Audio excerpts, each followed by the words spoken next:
tambah.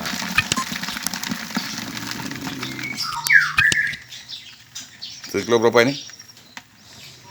Kalau Sederalun, budidaya serangga jangkrik mulai menjadi prospek bisnis rumahan di kalangan masyarakat Biren.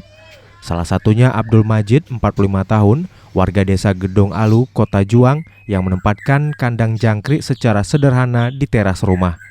Kandang jangkrik berukuran 4 meter x 8 meter berbentuk kotak yang terbuat dari triplek dengan masing-masing kotak diisi bekas wadah telur, daun rube, dan media lainnya. Untuk telur jangkrik, ia order langsung dari Medan dan Surabaya yang dikirim melalui ekspedisi ke Biren.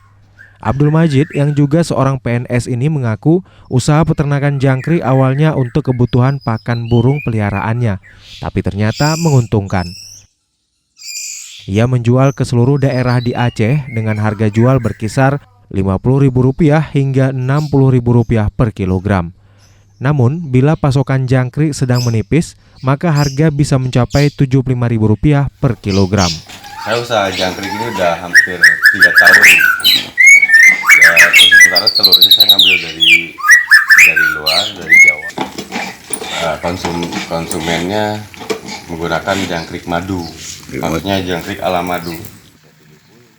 Dari Biren, Yusmandin Idris, Serambi On TV.